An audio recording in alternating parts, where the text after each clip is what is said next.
नमस्ते दोस्तों। स्वरांजलि चैनल के माध्यम से मैं फिर एक बार आपके सामने प्रस्तुत हूँ। आज मैं मालती जोशी जी की लिखी कहानी बहुरी अकेला लेकर आपके सामने उपस्थित हूँ। तो आइए आनंद उठाते हैं। बहुरी अकेला। स्टाफ रूम में गर्मा गर्म बहस चल रही थी। मुझे देखकर क्षण भर को सन्नाटा खिंच गया। मुझे लगा कि कहीं बहस का मुद्दा मैं ही तो नहीं हूँ। तभी मिसेस झा ने कहा, लो ये आ गई मिसेस स्मार्टी, इन्हें भेज दो। बहुत काबिल आइटम है ये, कैसी भी सिचुएशन हो ब्रेवली हैंडल करती है। मिसेस सक्सेना मुंह बनाकर बोली, वे दिन गए मिसेस झा, अब तो ये मिस प्रिविलेज्ड है, इन्हें कोई हाथ भी नहीं लगा सकता। क्या हुआ भाई, सुबह सुबह मुझ पर इतनी कृपा दृष्टि क्यों हो रही है? मैंने आखिर पूछ ही लिया। अरे हम गरीब क्या कृपा दृष्टि करेंगे? कृपा दृष्टि तो आप पर मैम की है, इसीलिए तो आपको कोई असाइनमेंट नहीं दिया जा सकता, खासकर संडेज को। मिसेस सक्सेना कुटिलता से आंखें नचाकर बोली, कुछ पता भी तो चले कि माजरा क्या है। मैंने कुर्सी खींचते हुए कहा। उत्तर में सब ने एक साथ बोलना शुरू किया। बड़ी देर बाद मेरी समझ में जो आया उसका सार यह था कि शुक्रवार को एमए फाइनल की लड़कियां अजंता एलोरा जा रही हैं, पर इंचार्ज मिसेस गुप्ता के ससुर जो आज अचानक कूच कर गए। अब सवाल यह है कि उनके स्थान पर किसे भेजा जाए। सबकी अपनी परेशानियां थीं। मिसेस सक्सेना की बिटिया वायरल में पड़ी थी। रविवार को किरण के देवर की सगाई थी। मिसेस कृपाल की सास पैर में प्लास्टर बंधवा कर पड़ी थी। खंडेलवाल के पूरे दिन चल रहे थे। दास गुप्ता के दोनों बच्चों के सोमवार से टर्मिनल्स शुरू होने थे और बिसारियां पहले से छुट्टी पर थीं। स्टाफ में 2-3 अति बुजुर्ग सदस्या थीं जिन्हें इस मिशन पर भेजना बेकार था। एकाएक मुझे याद आया, विभा तो जा रही है ना, या उसके यहाँ भी कोई प्रॉब्लम है? विभा तो जा रही है, पर वो तो खुद बच्ची है, लड़कियों को क्या संभालेगी? कोई जिम्मेदार व्यक्ति तो साथ होना ही चाहिए। और तुम्हें तो भाई कोई हाथ नहीं लगा सकता, मैडम की चहेती जो हो। उनकी सख्त हिदायत है कि अंजू शर्मा को छुट्टी के दिन कोई काम न सौंपा जाए। भाई देर से शादी करने का यही तो फायदा है, सबकी सिंपैथी मिल जाती है। मैं चकित सी देखती रह गई। ये सबकी सब मेरी कुलीग्स थीं। सालों से हम साथ काम कर रहे थे। हमेशा कैसी शहद घुली बातें करती हैं। आज पता चला कि सबके मन में कितना जहर भरा हुआ है। उन सबके पास व्यस्तताओं की लंबी लिस्ट थी। एक मैं ही फालतू नजर आ रही थी, पर उनके शब्दों में प्रिविलेज थी, इसलिए सबकी जबान पर जैसे कांटे उग गए थे। भला हो मिसेस देश पांडे का, मेरा पक्ष लेते हुए बोली, अभी तक तो यही बेचारी सारी बेगार ढो रही थी ना, अब इसके साथ मैडम थोड़ी सिंपैथेटिक हो गई हैं तो तुम लोगों को इतनी जलन हो रही है? अरे यह तो सोचो कि इतनी देर से उसने शादी की है, पति भी साथ नहीं रहते, एक छुट्टी के दिन ही मेल मुलाकात हो पाती है, वो भी तुम लोगों से देखी नहीं जाती। उनकी बुजुर्गियत का ख्याल करके सब चुप हो गईं, पर सबके चेहरे पर यह भाव था कि इसने देर से शादी की है तो उसका खामियाजा हम क्यों भुगतें। मिसेस सक्सेना से तो आखिर रहा ही नहीं गया। बोली, आंटी अब साल भर तो हो गया, इतना तो कोई नई नवेली बहू को भी नहीं सहेजता। मेरा तो जैसे खून खोल गया। आप लोग यही चाहती हैं ना कि इस बार लड़कियों के साथ मैं जाऊं? तो चली जाऊंगी, उसके लिए इतने ताने उलाहनों की जरूरत नहीं है। और मिस्टर हबी, उनका क्या होगा? उसकी चिंता आपको क्यों हो रही है? That is my problem. उसी तैश में मैं मैडम के कमरे में चली गई और कह दिया कि मिसेस गुप्ता के ना आने से कोई परेशानी हो रही हो तो मैं तैयार हूँ। वो कुछ देर तक मुझे देखती रही, फिर बोली, it is very supporting of you. दरअसल मैं तुम्हें बुलाने की सोच ही रही थी। अकेली विभा पर तो भरोसा नहीं किया जा सकता ना। तो आप इतना संकोच क्यों करती हैं ma'am? You are the boss, आप जिसे कहेंगी उसे जाना ही पड़ेगा। आप नहीं जानते आपके इस सौजन्य का लोग कितना गलत अर्थ निकालते हैं। ओए डोंट केयर, मैं तो सिर्फ शर्मा जी के बारे में सोच रही थी। मैं 4-5 बार उन्हें बता चुकी हूँ कि वे मिस्टर कश्यप हैं, शर्मा नहीं, पर उन्हें याद ही नहीं रहता। अब तो मैंने टोकना भी छोड़ दिया। इसलिए उनके सुर में सुर मिलाकर कहा, आप शर्मा जी की चिंता न करें, मैं उन्हें फ़ोन कर दूंगी। वे भी सरकारी नौकर हैं, ड्यूटी का मतलब समझते हैं। Okay and good luck to you. घर लौटते समय मैं बहुत हल्का महसूस कर रही थी। अच्छा लगा कि मेरे प्रस्ताव के बाद मैडम के चेहरे पर राहत के भाव उभरे थे, पर ईमानदारी की बात यह थी कि उनसे भी ज़्यादा राहत का एहसास मुझे हो रहा था। पिछले 2 हफ्ते श्रीमान जी नहीं आए थे। आखिरी बार जिस मूड में यहाँ से गए थे, लगता था इस बार भी नहीं आएंगे। 2 रविवार लगातार मैं स्नेही पड़ोसियों की प्यार भरी पूछताछ से तंग आ गई थी। इस हफ्ते फिर वही सब दोहराना संकट लग रहा था। शायद इसीलिए आगे बढ़कर मैंने ये जिम्मेदारी ले ली थी। मुझे एक बहाना चाहिए था, सो मिल गया। कभी कभी लगता है मैंने नाहक ही शादी की। जिंदगी अच्छी भली गुजर रही थी, ना कोई तनाव था ना पछतावा, बस एक शादी की चिंता थी जो मुझसे ज़्यादा मेरे भाइयों को खाए जा रही थी। अपनी भरी पूरी गृहस्थियों के बीच बेचारे एक अपराध बोध के साथ जी रहे थे। बड़े भैया की पिंकी के बीए कर लेने के बाद तो सब के सब जैसे एकदम व्यग्र हो उठे। कम से कम उसकी शादी से पहले तो मेरी हो जाना लाजमी था। सो श्रीमान कश्यप को घेरा गया। 10 और 12 साल के 2 बच्चों के बाप से शादी करना मेरे लिए कतई रोमांचक नहीं था, पर भाई आश्वस्त थे कि मुझे अपना घर मिल गया। पर उस घर से जुड़ कहाँ पाई, किसी ने मौका ही नहीं दिया। शादी के बाद 4-5 दिन रही थी। बाद में दीपावली पर लक्ष्मी पूजन के लिए भी गई थी, बस। छुट्टियों में वे 1 आध महीना मुझे घुमाने ले गए थे। 1 महीना मुझे भाइयों के पास रहने के लिए कह दिया था। भाइयों के पास तो खैर हर छुट्टी में ही जाती थी, पर इस बार का अनुभव नया था। पीहर पीहर आई बहन बेटी का स्वागत सत्कार, लाड दुलार पहली बार ही पाया था। शादी के बाद भी तो मैं उसी घर में बनी रही। पर हाँ, मिस्टर कश्यप को ज़रूर एक अतिरिक्त घर मिल गया था। उनकी सारी छुट्टियां यहीं गुजरती। केंद्र सरकार की नौकरी थी। शनिवार रविवार छुट्टी होती। वे भोपाल से शुक्रवार को इंटरसिटी से आते और सोमवार को उसी ट्रेन से लौट जाते। साल भर से मेरा दाम्पत्य जीवन इसी साप्ताहिक तंज पर चल रहा था। उस रविवार की रात को भी वे घड़ी में अलार्म भर रहे थे कि मैंने कहा, सुबह चले जाएंगे। जाना तो पड़ेगा ही, कल सोमवार है, भूल गई क्या? सोमवार को कैसे भूल सकती हूँ, मुझे भी तो कॉलेज जाना है। पर मुझे और भी कुछ याद आ रहा है। क्या? कल शाम मैंने कुछ लोगों को खाने पर बुला लिया था। कल क्यों, आज बुला लेती ना। यूं ही बुलाना अच्छा नहीं लगता, कोई मौका भी तो हो। तो कल क्या है? आपकी याददाश्त तो इतनी अच्छी है, आपको यहाँ बैठ कर भी अपने बच्चों के नहीं, भांजे भतीजों के, मामा मौसियों के जन्मदिन याद आ जाते हैं। कल तुम्हारा जन्मदिन है? नहीं, मेरा जन्मदिन तो कब से आकर चला गया। जिन्हें याद था उन्होंने मना भी लिया। आपके लिए मुझे 100 बहाने गढ़ने पड़े। एक साड़ी अपनी ओर से खरीद कर आपके उपहार के तौर पर पेश भी करनी पड़ी। मेरा जन्मदिन आपको याद नहीं रहा, कोई बात नहीं, पर कल की तारीख तो आपको याद रखनी चाहिए, या कि उसका भी आपके निकट कोई महत्व नहीं। ना चाहते हुए भी मेरी आवाज़ थोड़ी तल्ख हो गई। उन्होंने कैलेंडर की ओर नज़र डाली। ओह, कल 11 नवंबर है, मतलब अपनी शादी को 1 साल पूरा हो गया। धन्य भाग, आपको याद तो आया, पर आपने इस तरह मुंह क्यों लटका लिया? मैंने रुकने के लिए कहा जरूर है, पर कोई समस्या हो तो रहने दीजिए। सेलिब्रेशन का मूड अगर है तो मैं भी साथ चली चलती हूँ, नहीं तो उसकी भी कोई ज़रूरत नहीं है। तुम चलना चाहो तो ज़रूर चलो, उन्होंने कहा, पर स्वर में कोई आग्रह नहीं था। ऐसा है कि बच्चों की परीक्षाएं चल रही हैं। मंगलवार को शौनिक का गणित का पेपर है, इसलिए मेरा कल जाना जरूरी है। सेलिब्रेशन से मेरा मतलब किसी पार्टी से नहीं था।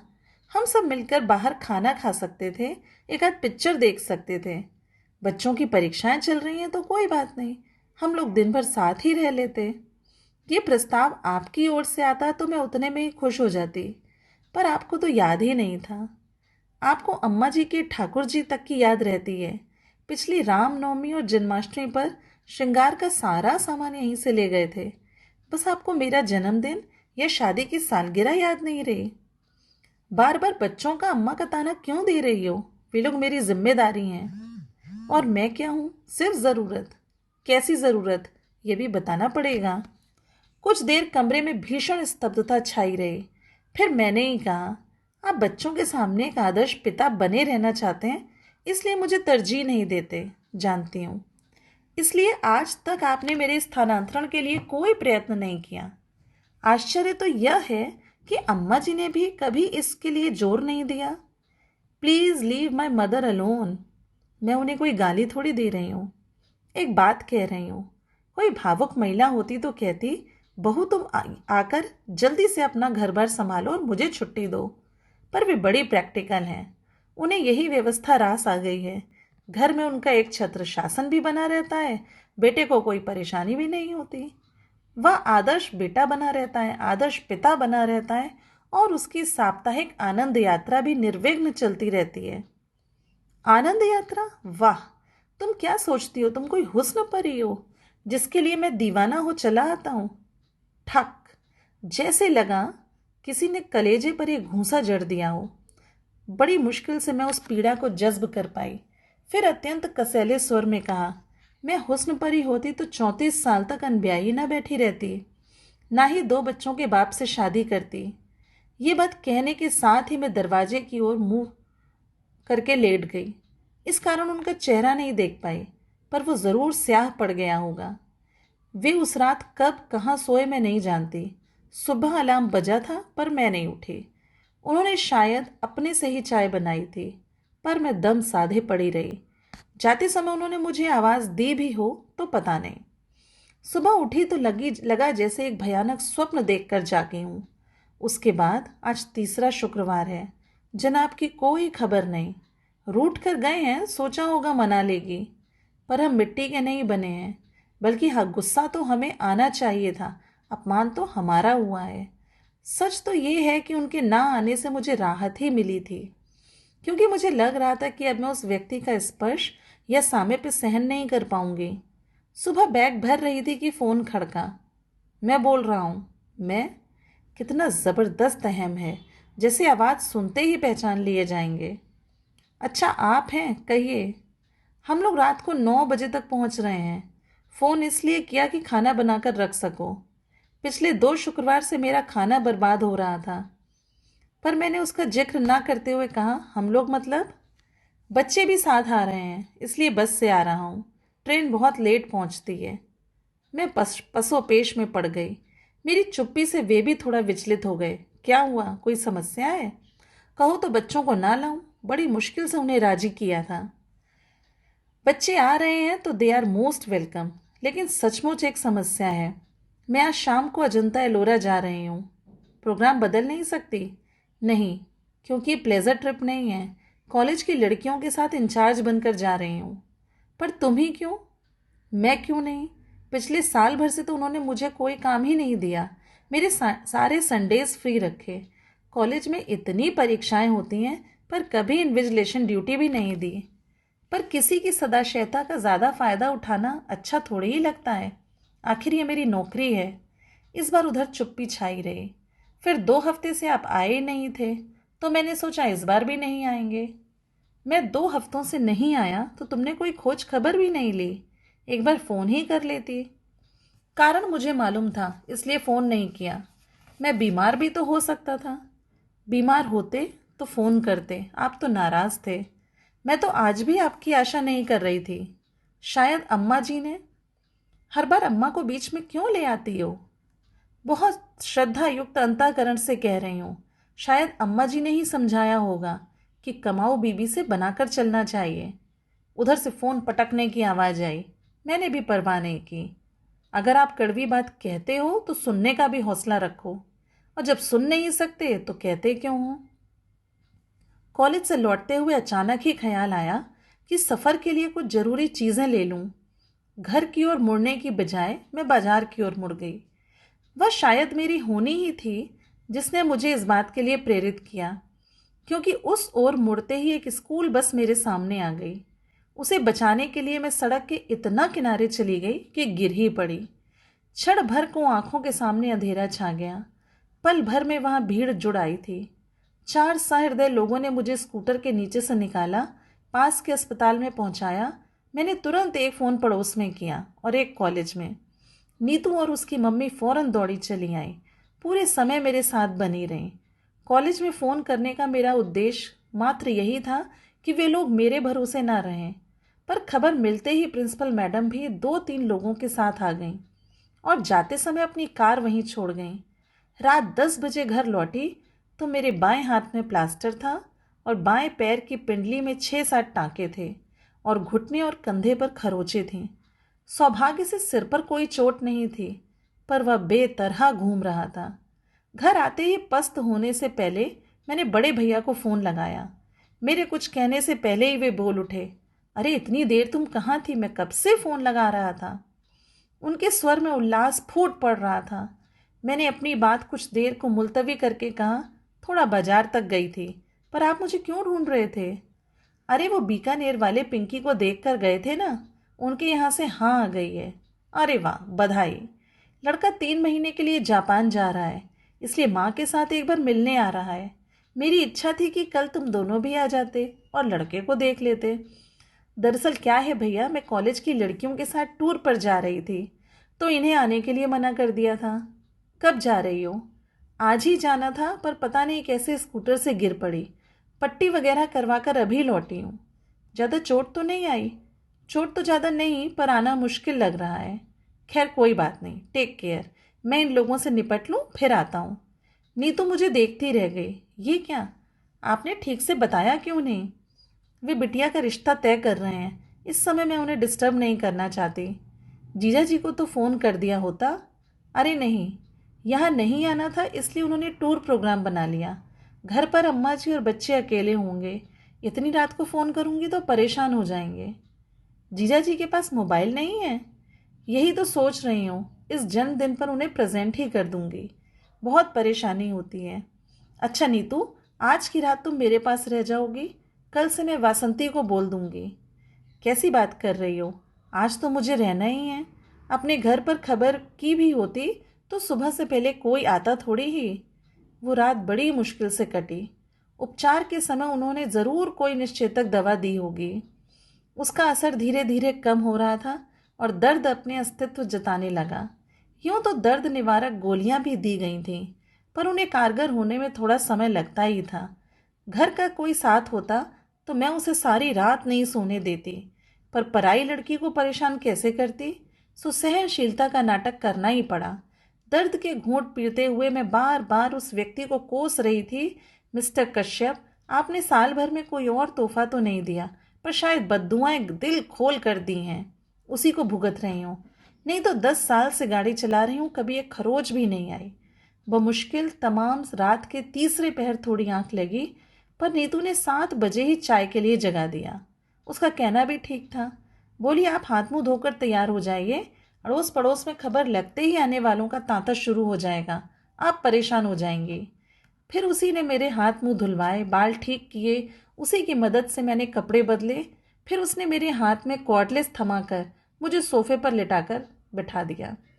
आसपास तकिए लगाकर ऐसी व्यवस्था कर दी कि मैं अधलेटी रह सकूं। बोली, हर किसी को बेडरूम तक लाना ठीक नहीं लगता। उसका तर्क ठीक था, और जैसा उसने कहा था, 8 बजे से आने वालों का सिलसिला जो शुरू हुआ 10 साढ़े 10 तक चलता ही रहा। बेचारी नीतू नहाने धोने भी घर नहीं जा सकी। 11 बजे मैंने उसे जबरदस्ती घर भेजा। कहा कि दरवाजे में चेन लगा दो, आने वाला अपने आप खोल लेगा। नीतू को गए मुश्किल से 10 मिनट हुए होंगे, दरवाज़ा अपने आप खुल गया। मैं तो चकित थी कि न दस्तक न घंटी, ऐसे औचक कौन आ गया। पर जब आगंतुक को देखा तो देखती रह गई। कमर पर दोनों हाथ रखे दरवाजे में खड़े होकर श्रीमान मुझे घूर रहे थे। उस दृष्टि में रोष था, उपालंब था, उपहास था और शायद तिरस्कार भी। आई न्यू इट, मुझे मालूम था तुम्हें कहीं जाना वाना नहीं था। सिर्फ मुझे टालने के लिए बहाना बनाया गया था। I was dead sure. वे जिस तरह से मुझे घूर रहे थे, मैं भी एकटक उन्हें देख रही थी। मेरी आंखों में उपालंब की मात्रा शायद ज़्यादा गहरी थी, क्योंकि थोड़ी देर बाद उन्होंने अपनी नज़रें फेर लीं। उनकी नज़रें हटते ही मैंने कॉर्डलेस पर पड़ोस का नंबर मिलाया। सॉरी नीतू डार्लिंग, तुम्हें फिर कष्ट दे रही हूँ, पर क्या है कि तुम्हारे जीजा जी आ गए हैं। एक कप चाय बनाकर दे जाओगी तो अच्छा रहेगा। मेरे लिए पड़ोसियों को कष्ट देने की कोई ज़रूरत नहीं है, उन्होंने कसैले स्वर में कहा। अब वे दरवाज़ा छोड़कर सामने कुर्सी पर बैठ गए। अगर घर में चाय बनाने में कोई प्रॉब्लम है तो मैं बाहर पीकर आ सकता हूँ। वैसे भी मैं यहाँ रुकने वाला नहीं हूँ, सिर्फ देखने चला आया था। मैं भी उन्हें चाय पिलाने के लिए बहुत व्यग्र नहीं थी, बस चाहती थी कि इस समय हम दोनों के बीच कोई तीसरा आकर बैठ जाए। मुझे पता था कि जीजा जी का नाम सुनते ही नीतू दौड़ी चली आएगी, और वही हुआ। 5 मिनट में नीतू 2 कप चाय लिए हुए हाजिर हुई। हाय जीजा जी, नीतू ने चहक कर स्वागत किया और हुलस कर पूछा, आपको कैसे पता चला? दीदी तो फोन ही नहीं कर रही थी। पता करने वाले पता कर ही लेते हैं, इन्होंने कुटिल मुस्कान के साथ कहा। बेचारी नीतू इनका मंतव्य समझ ही नहीं पाई। अपनी ही रो में बोली, मम्मी यही तो कह रही थी कि दिल से दिल को राह होती है, फोन करने की क्या जरूरत।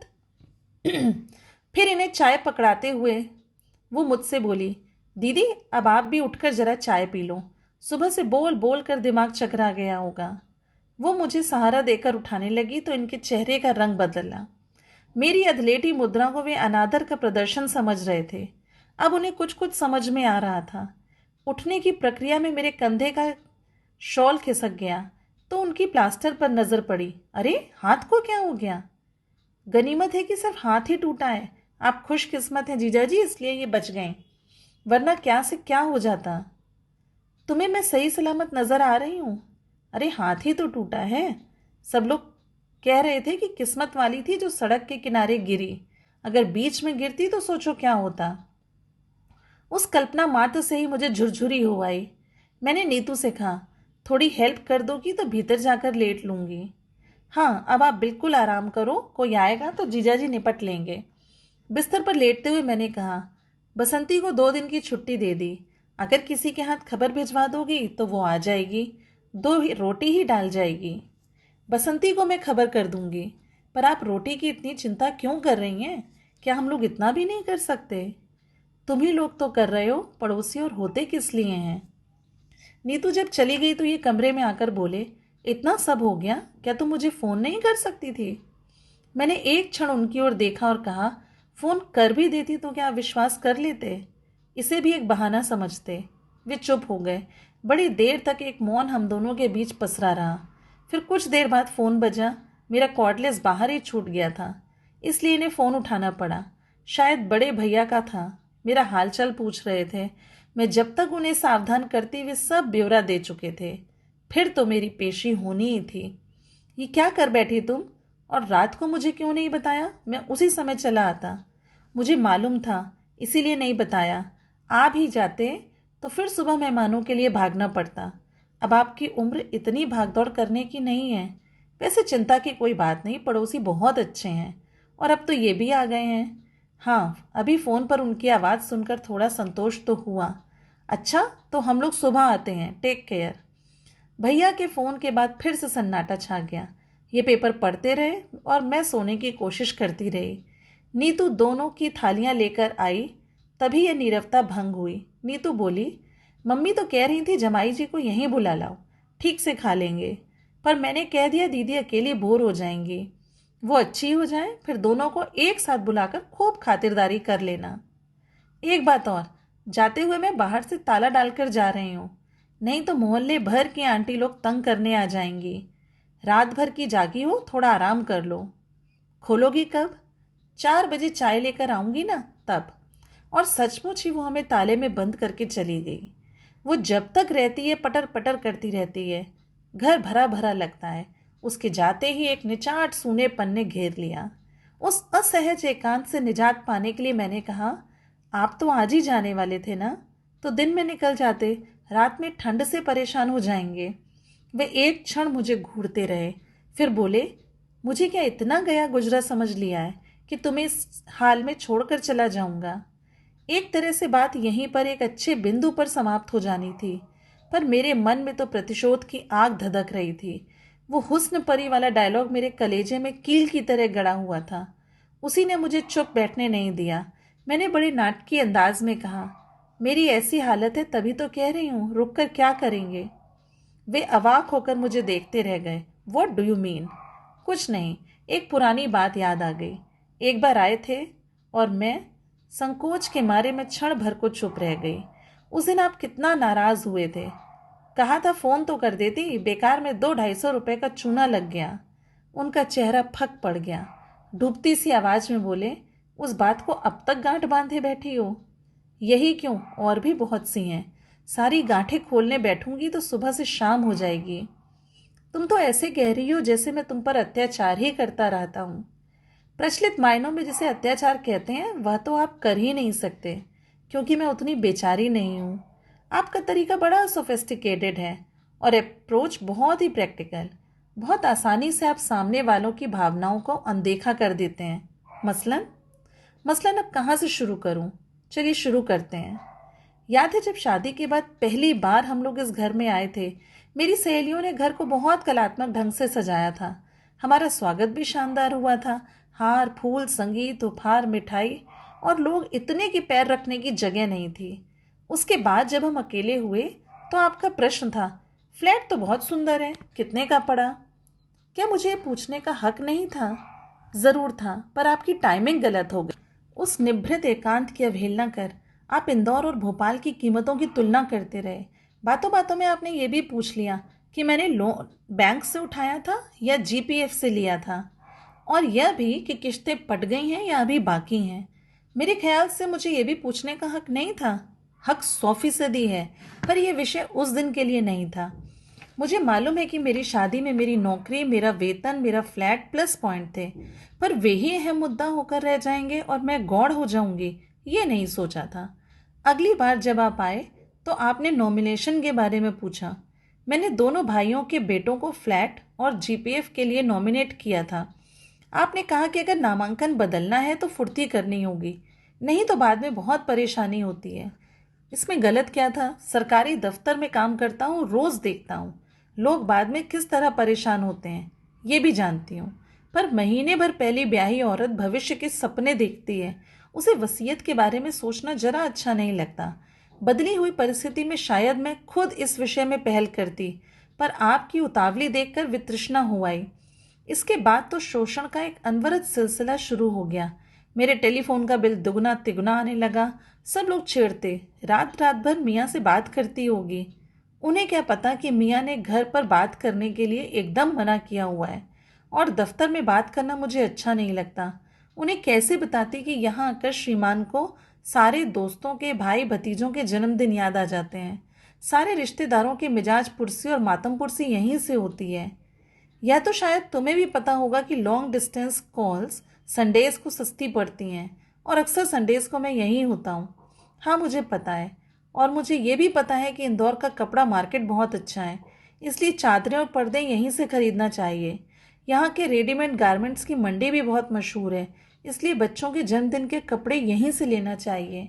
यहाँ जब तब गर्म कपड़ों की सेल लगती है, इसलिए अम्मा जी के शॉल और स्वेटर यहीं से जाएगा। इसके अलावा और भी फरमाइशी चीज़ें, जैसे फरियाली सामान, नमकीन, राहुल के लिए कैमरा, एटलस, रीना के लिए बारबी का सेट, कलर बॉक्स वगैरह। और मुझे यह भी मालूम है कि आपने घर पर यह कभी नहीं जताया होगा कि ये फरमाइशें कौन पूरी कर रहा है। देखो, ज़्यादा एहसान जताने की ज़रूरत नहीं है। हिसाब लगा कर रखना, अगली बार आऊँगा सब चुकता कर जाऊँगा। हिसाब करने की ज़रूरत नहीं, क्योंकि ये सब मैंने अपने घर के लिए, अपने बच्चों के लिए किया था। जिस तरह शादी के बाद यह घर आपका हो गया, मैंने सोचा कि वह घर भी अब भी मेरा ही है। इसलिए एहसान की कोई बात नहीं, बात अधिकार की है। राहुल को जन्मदिन पर डांस करना था, आप यहाँ का म्यूज़िक सिस्टम ले गए।